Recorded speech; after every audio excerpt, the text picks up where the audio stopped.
Selamat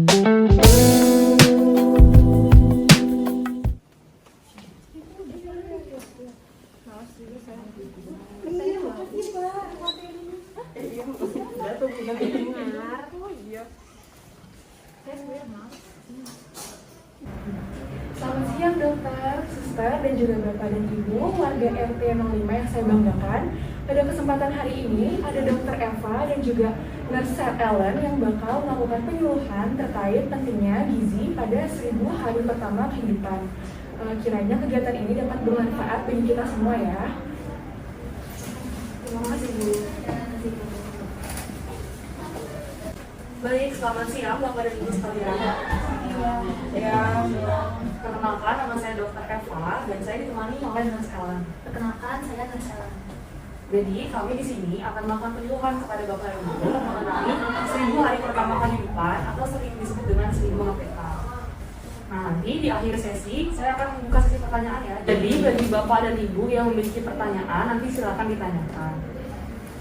Jadi ini ada beberapa poster yang akan saya Nurse Ellen bagikan, mungkin bisa untuk mendampingi penyuluhan hari ini.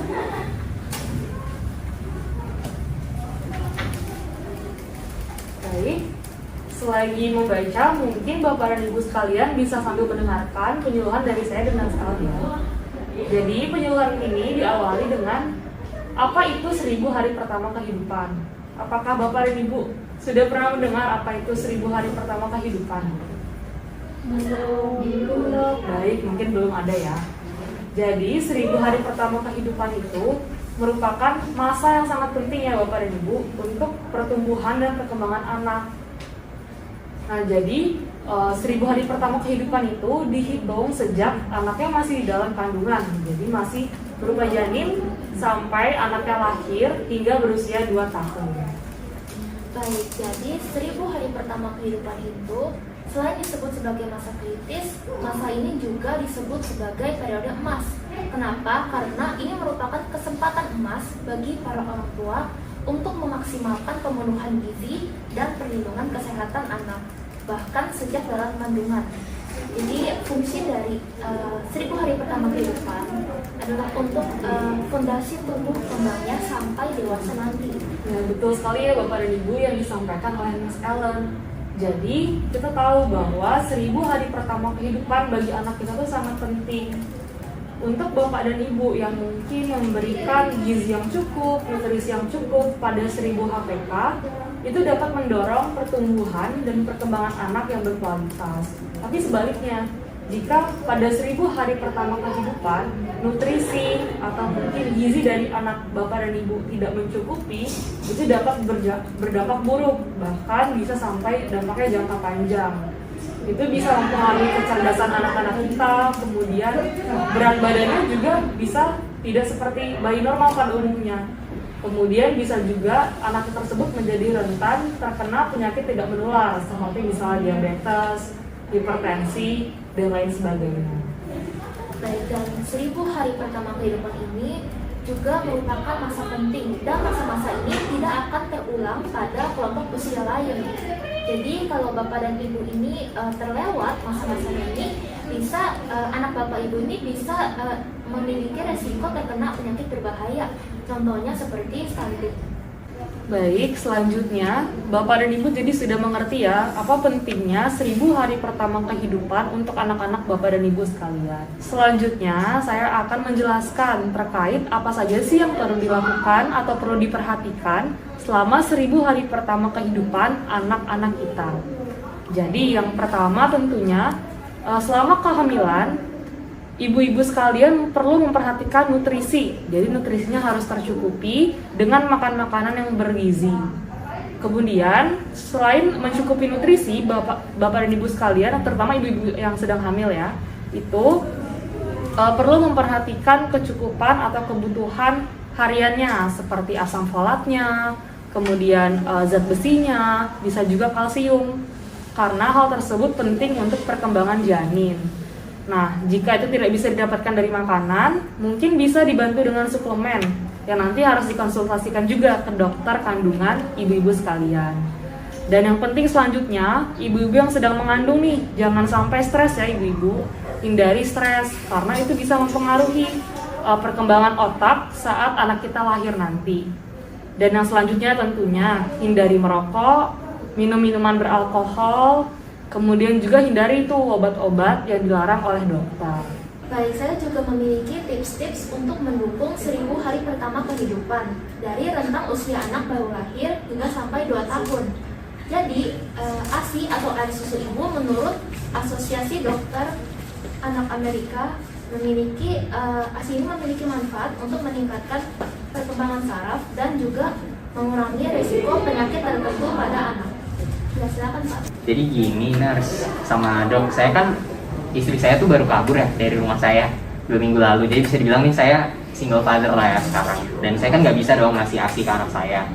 Saya mau nanya, jadi gimana ya ini solusinya gimana biar anak saya bisa tercukupi lah nutrisinya. Saya kan kalau beli-beli juga nggak ngerti ya dok. Jadi kayak takut salah-salah. Baik, sebelumnya saya ingin bertanya, usia anak Bapak sekarang ini berapa bulan ya Pak? Usia anak saya sih baru 3 bulan ya. Kalau misalnya anaknya susu formula aja gimana tuh nurse? Boleh nggak sih? Kan biasanya sekarang lagi rame tuh yang diiklan-iklanin bayi-bayi minum susu formula. Baik, jadi saya ingin meluruskan kesalahpahaman Bapak ya. Jadi sebenarnya susu formula ini tidak dianjurkan untuk bayi yang masih berusia di bawah 6 bulan. Dan untuk kasus Bapak ini karena anak Bapak ini masih berusia 3 bulan, maka saya anjurkan untuk tidak meminum susu formula ya.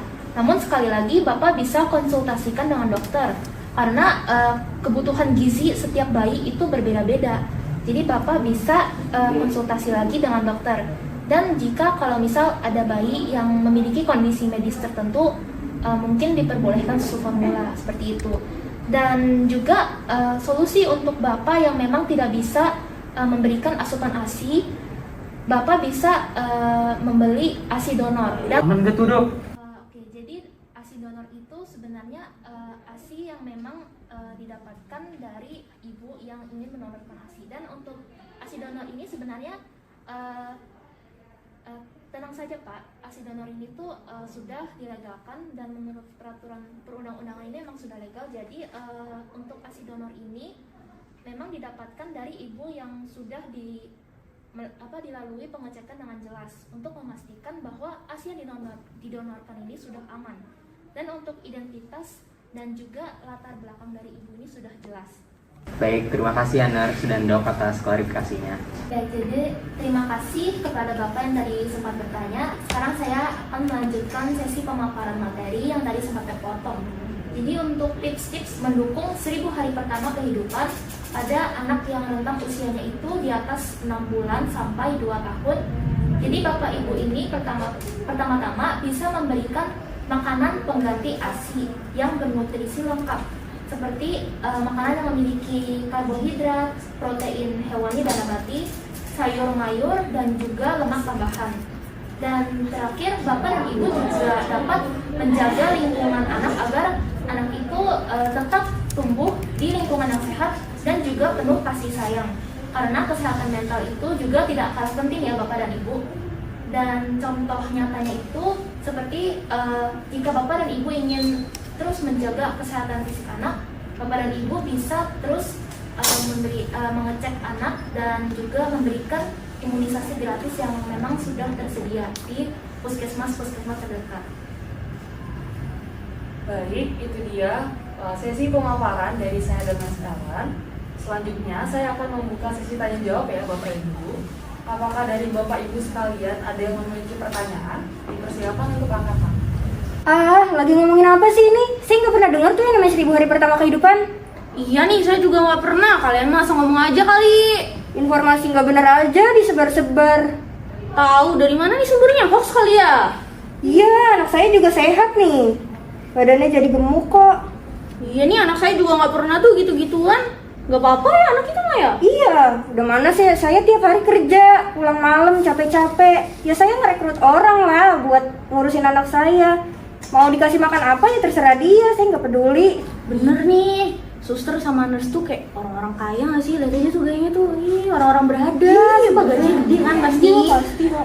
Kalau kita mah buat duit sehari-hari aja tuh udah pusing ya. Ngapain mikirin vitamin-vitamin ribet kayak gitu tuh, nama-namanya juga nggak ngerti tuh saya. Kayak ada apa tuh tadi?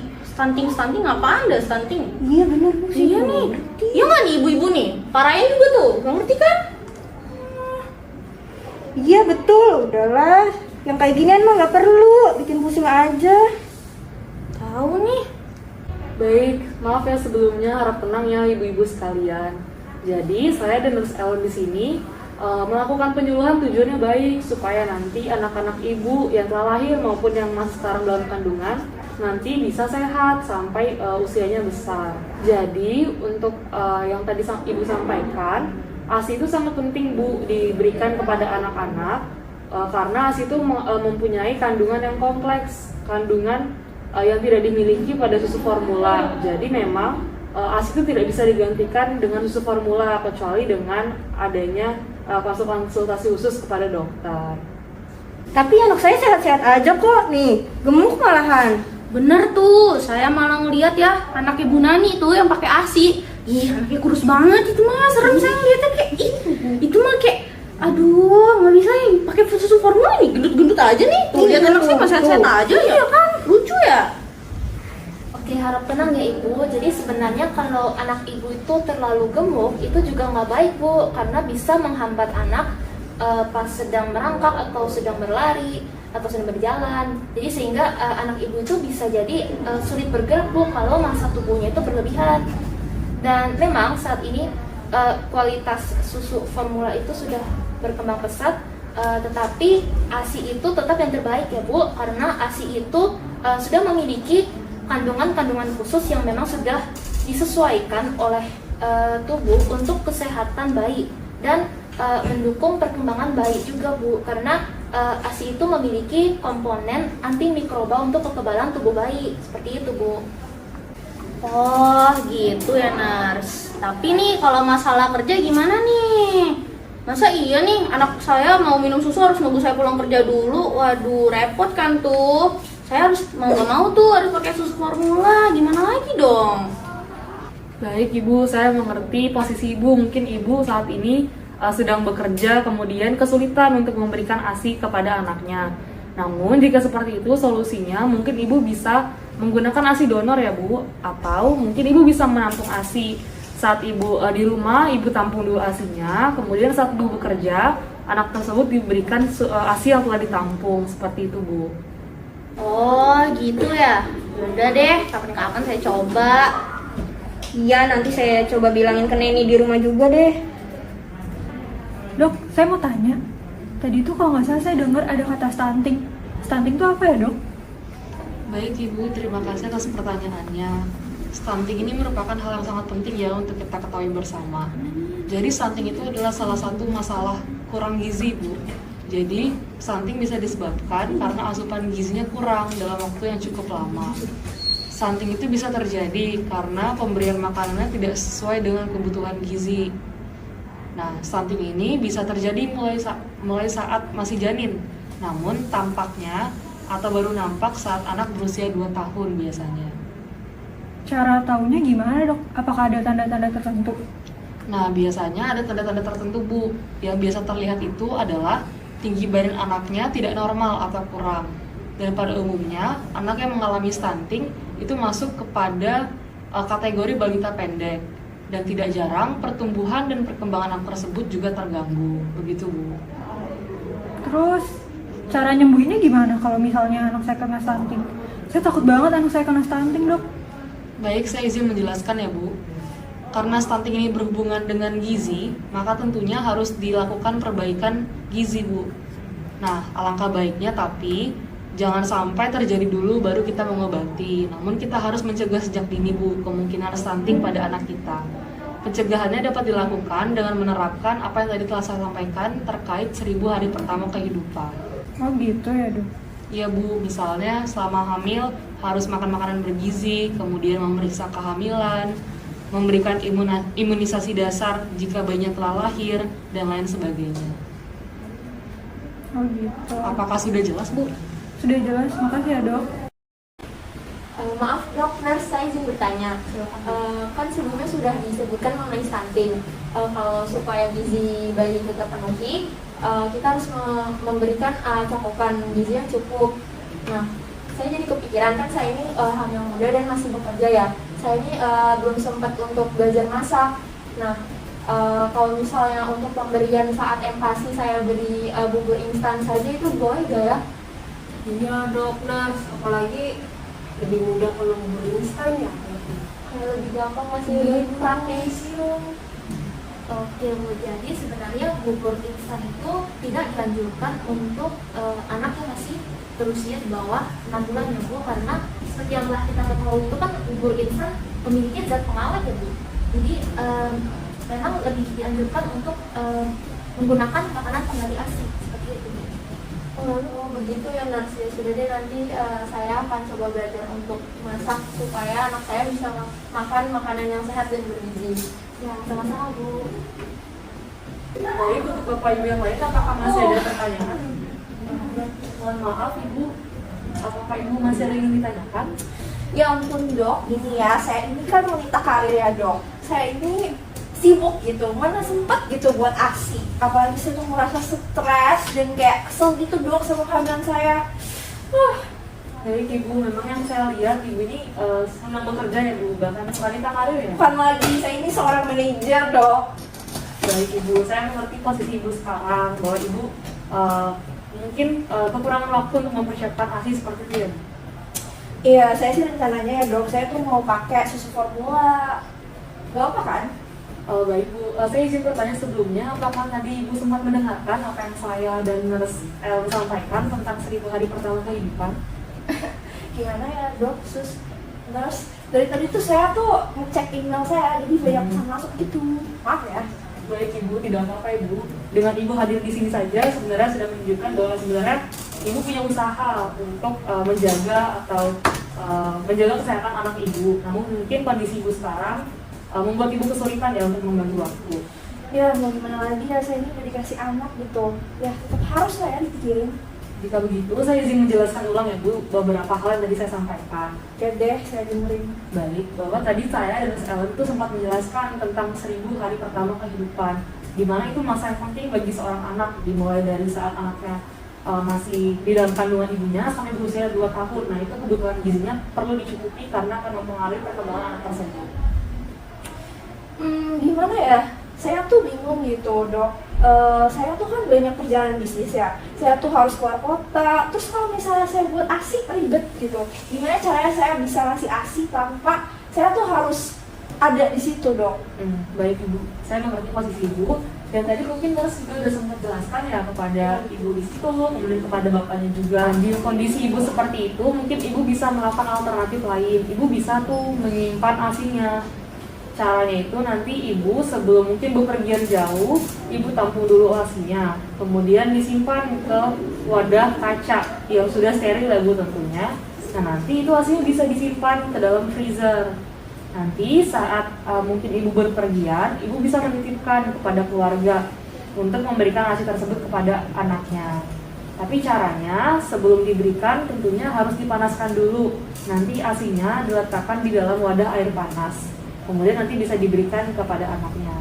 Namun yang perlu diperhatikan Bu, setelah ASI dikeluarkan atau dalam suhu ruangan, itu ASI-nya hanya tahan sekitar 1 jam saja.